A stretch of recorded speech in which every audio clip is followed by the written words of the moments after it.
Okay, students, welcome to week 4. This week we're going to be talking about consumer behavior.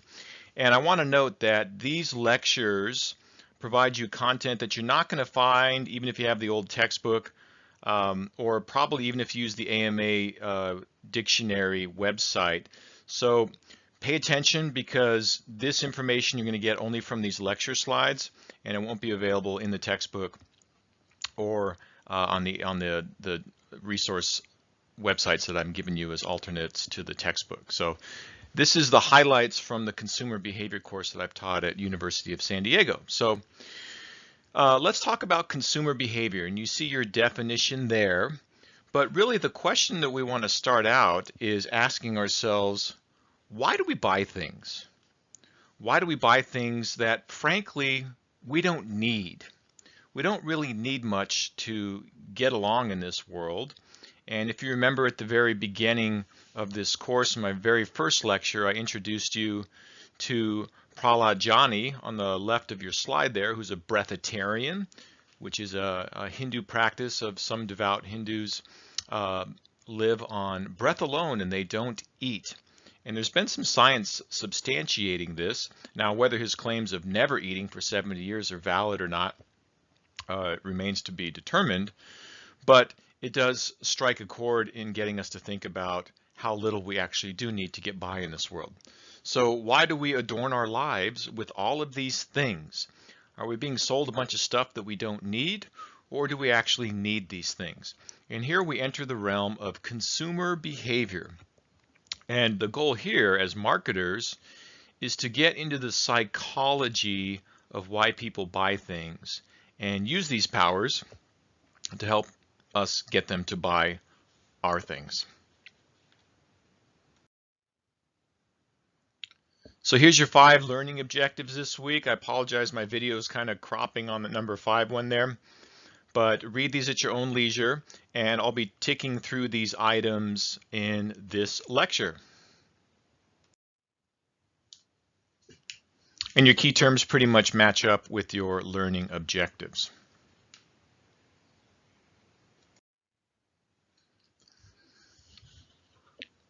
Okay, so any good consumer behavior lecture is going to start out by talking briefly about the consumption process. So as consumers, when we go to buy things, there's really a 3-part evaluation process that we always go through. We have pre-purchase considerations, and then we purchase the product, and then we have post-purchase issues as well. So, and marketing plays a role in each one of these. Obviously, with pre-purchase, we're trying to get them to decide to buy our product and put it in their mental framework. And then in the purchase situation, we're trying to make it a pleasant purchase and encourage that purchase and perhaps even additional purchases. And then even after they've purchased, our job isn't done. We still have post-purchase caretaking to do. You know, think of the example of if any of you have ever bought a car from a dealer.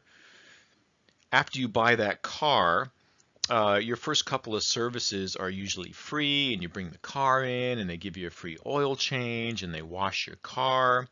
Now, why do they do that? Because they know that for one, the drive off the lot laws now give people a cooling off period where they can bring the car back and say, you know what, it's not for me, and they have to take the car back.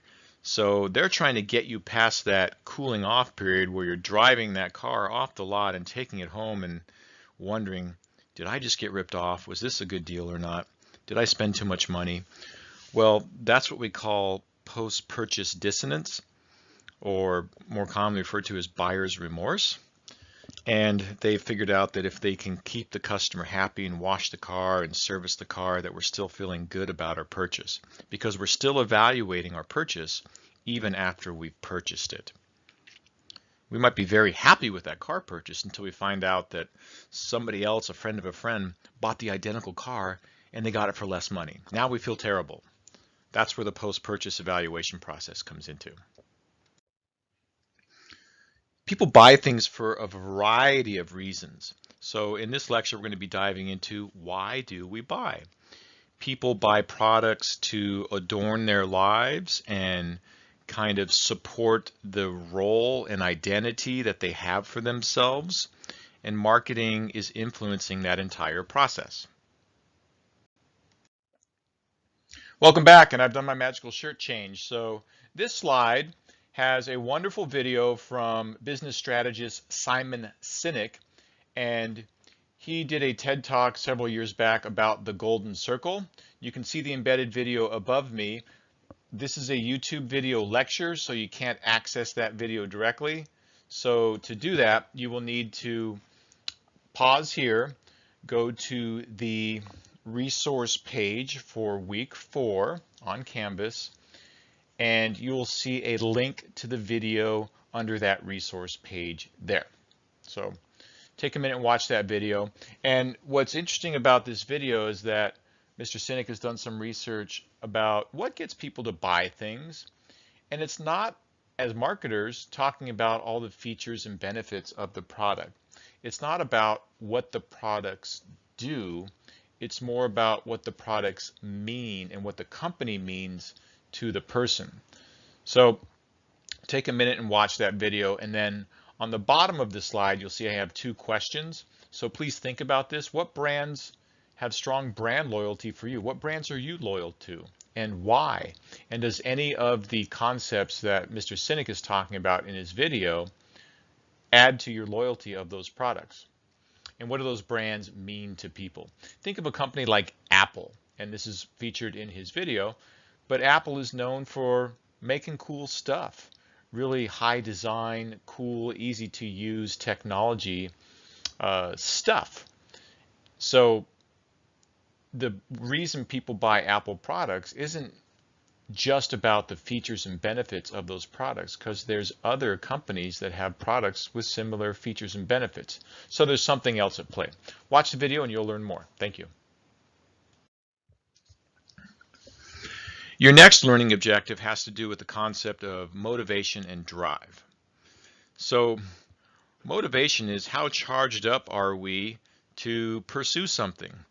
Perhaps you spend a bunch of time making yourself look and smell good to go out on a first date with somebody, right? You're very motivated. You want this person to like you. And part of the underpinning of that motivation has to do with your current state and your goal state. Think about pursuing a college degree.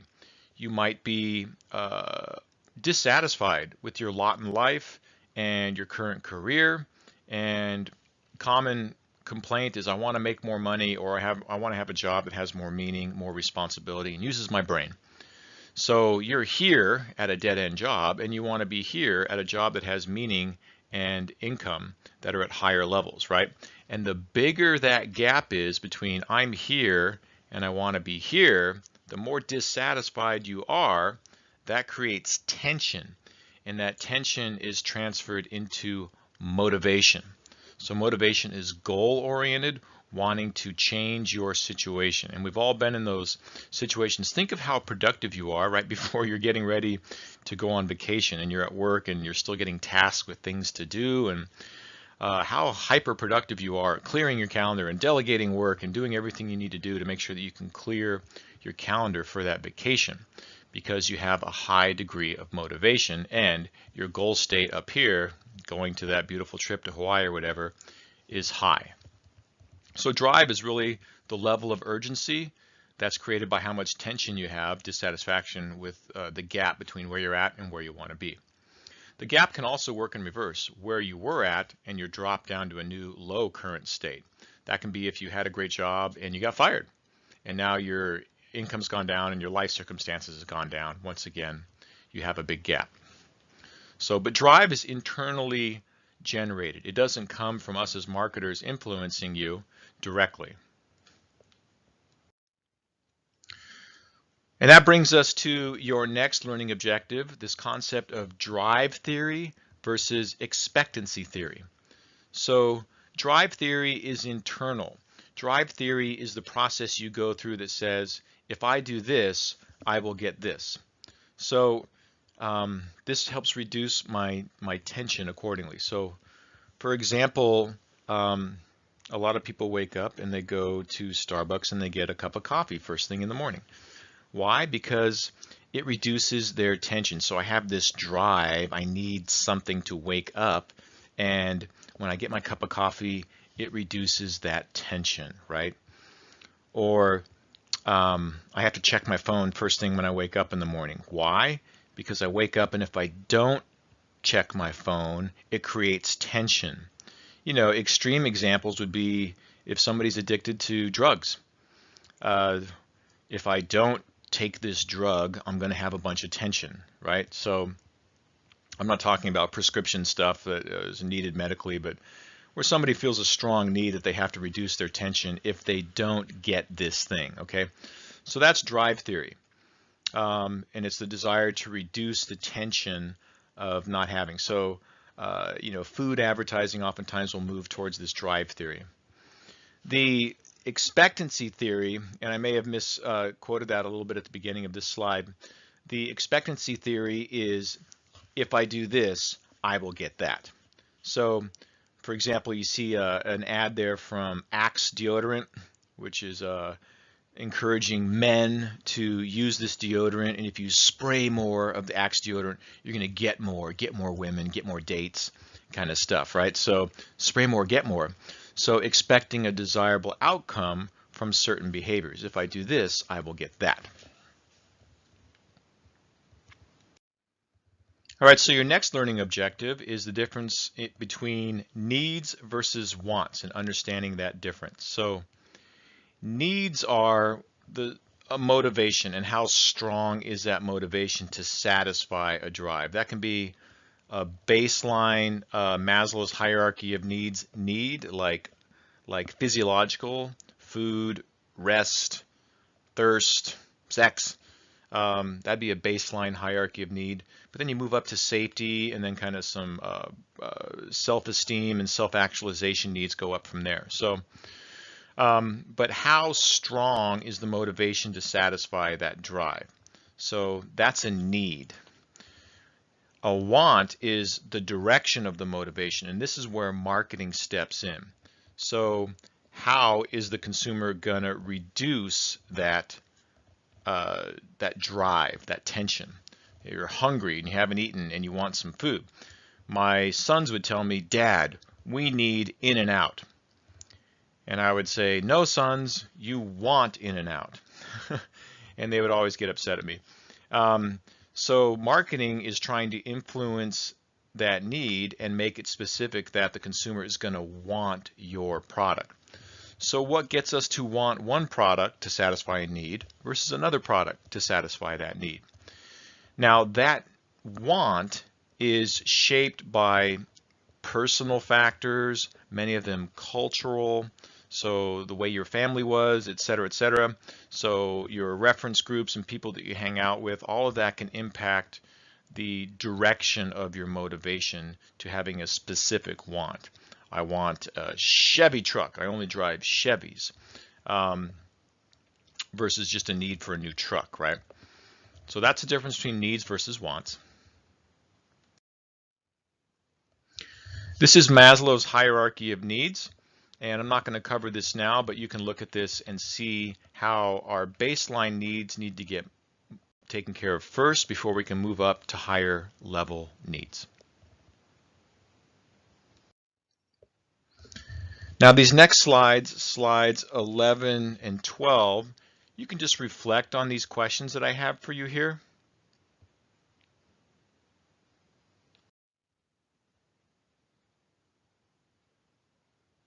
And I don't know about you, but I'm always really agitated when I've gone to a store and I've purchased something and I have to stand in line for a long time to buy the thing that I want to get. So that's what makes it stressful for me.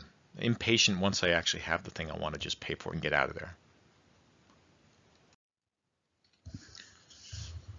Let's talk about utilitarian versus hedonic needs. So we're talking about some specific types of needs here. So utilitarian, just think practical needs. So I need a laptop that has this kind of features, or I need a car that has this type of miles per gallon. And the factors that are influencing my purchase decision, my needs that I need satisfied, are utilitarian needs, practical needs, right? And we like to think that we're always practical in our purchase patterns, but it's not true. And it's the whole reason why there's gossip magazines at the checkout counter at the grocery stores, and also candy, because we don't always operate off of utilitarian, need-satisfying behaviors. Sometimes we're also hedonic, like hedonism. So the need for things like excitement and fantasy and escape. I want to go out this weekend and drink a lot and go to a rave or some other kind of show and escape for a while, right? So that's why people go on vacation, is they're trying to satisfy those hedonic needs. So as marketers, we need to understand what type of product are we selling, and if we're selling a luxury getaway to Bali, we're probably not going to be focusing heavily on the pragmatic needs of comparing prices versus other travel destinations and having, very practical and analytical reasons why this is a good deal. No, as marketers, we're going to be focusing on the hedonic values that are going to motivate someone to satisfy that need, because that's why they want to go to Bali in the first place.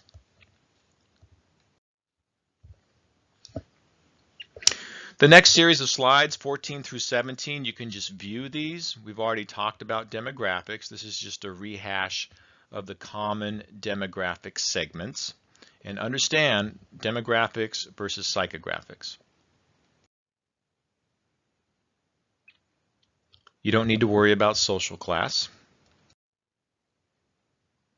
And you don't need to worry about this slide, but obviously marketing influences culture and culture influences marketing.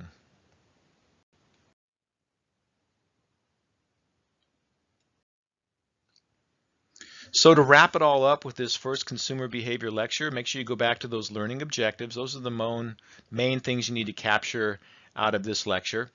And consumer behavior is a process. We have pre-purchase evaluation, and then the actual purchase process, and then a post-purchase evaluation process continues. We need to understand what are the specific wants and needs that we're satisfying for these different consumer segments. What motivates them to buy a product? What's the need that they need to satisfy in the first place, and how can we insert our product in there as a salve to satisfy that need? And people buy things for a lot of different reasons. It's very complex, the way we adorn our lives and the roles that we play and the images that we create for ourselves, and the products that we use and adorn our lives with are central to that.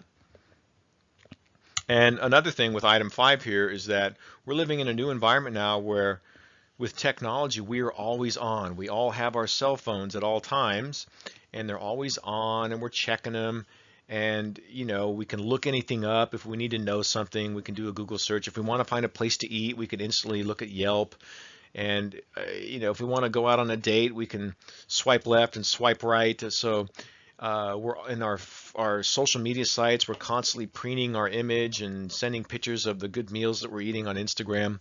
So this always-on consumer is creating some new needs where people are actually, I think we're going to see people are trying to unplug.